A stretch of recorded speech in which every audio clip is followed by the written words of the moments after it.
أملس ولامع.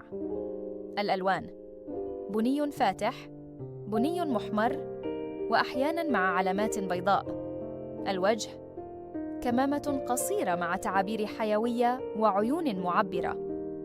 الصفات: السلوكية وفي ومخلص جداً لعائلته، مرح ونشط ويحب اللعب كثيراً، اجتماعي ويحب التفاعل مع البشر والأطفال. هل البوكسر مناسب لك؟ إذا كنت تبحث عن كلب نشيط وفي ويحمي عائلته، فإن البوكسر خيار رائع، لكنه يحتاج إلى تمارين منتظمة، تدريب صبور، وانتباه خاص في الطقس الحار. كلب